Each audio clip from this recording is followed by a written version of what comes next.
წამზომი ჩართულია. რამდენიმე საათში იწურება ის ვადა, რომელიც ქართულ ოცნებას ევროკომისია მისცა.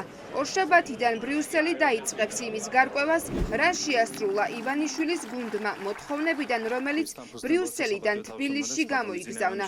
ახლა სასწორზე დევს საქართველოს მოქალაქეებისთვის უვიზო რეჟიმის შეჩერება. დრო იწურება, თუმცა ქართულ ოცნებას არაფერი უთქვამს, რა გააკეთა, რომ მილიონობით მოქალაქემ არ დაკარგოს პრივილეგია ევროკავშირისგან.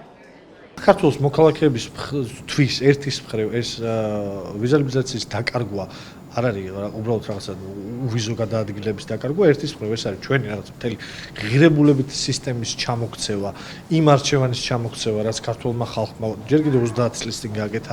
ამის ჩვენგან ამორძირკვა ვერ მოახერხა ვერც მონღოლმა, ვერც ოსმალომ, ვერც სპარსმა და ვერც რუსმა მათ შორის. ეგეთი რაღაცები ესე არ იცვლება. ამას ვერ იზამს მით უმეტეს ვიღაც მანქურთი ივანიშვილი.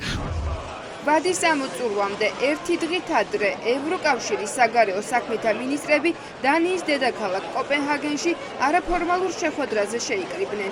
საქართველოს ოფიციალურ დღის წესრიგში არ ყოფილა, თუმცა ანალიტიკოსები ფიქრობენ, რომ საქართველოს შესახებ არაფორმალური მსჯელობა მაინც შედგებოდა. ევროკავშირი ახლა ემზადება საპასუხო ნაბიჯების გადასაწმელად.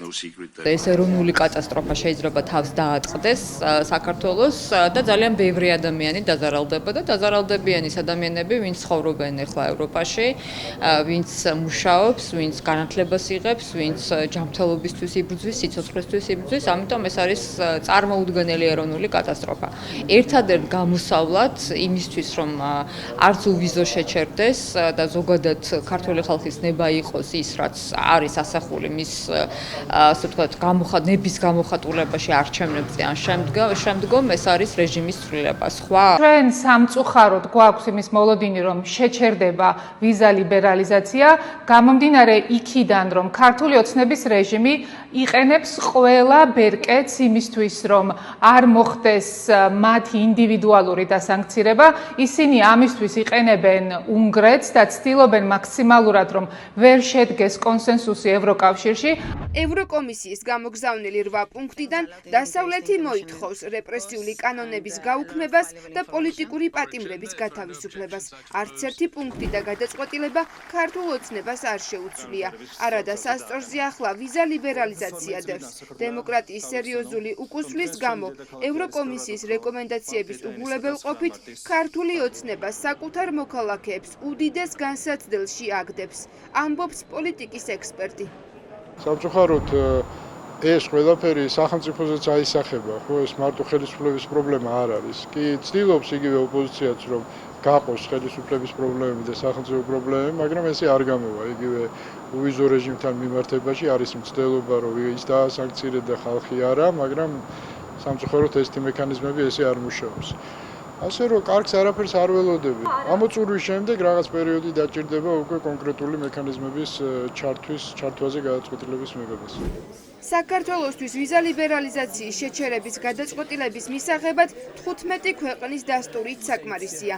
ამიტომ დიპლომატი ვალერი ჩეჩელაშვილი ამბობს, რომ ევროკომისია პროცედურებს მარტივად გაივლის, თუ გადაწყვეტილება უვიზო რეჟიმის შეჩერება იქნება. ყოფილი ელჩის თქმით, ეს იქნება ბოლო წერტილი, რის შემდეგაც ქვეყანა ფაქტობრივად სრულ იზოლაციაში მოექცევა და მარტო დარჩება რუსეთის პირისპირ.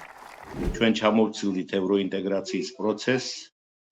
ტრიო დაიშალა, პრაქტიკულად აღარ არსებობს და იყო დრო, როდესაც ამ ტრიოში ჩვენ ლიდერებად მოვიაზრებოდით და ეხლა ჩვენ ველით რაღაც გადაწყვეტილებებს უვიზო მიმოსვლასთან დაკავშირებით. ის რომ მოიძებნოს 27 ქვეყნიდან 15, რომელიც მხარს დაუჭერს ამ გადაწყვეტილებას იმ პირობით თუ 60% ევროკავშირის მოსახლეობის ცხოვრობს, ეს სავსებით რეალურია. ევროკავშირის მიერ დაწესებული ვადის ამოწურვამდე რამდენიმე საათით ადრე არაფერს ამბობს ირაკლი კობახიძე, დუმს შალვა პაპუაშვილი. საჯარო სივრცეში გამოჩნდა კახა კალაძე, თუმცა მან მხოლოდ წალენჯიხაში ძვირად ღირებული ავტომობილით მოგზაურობის კადრები გამოაქვეყნა.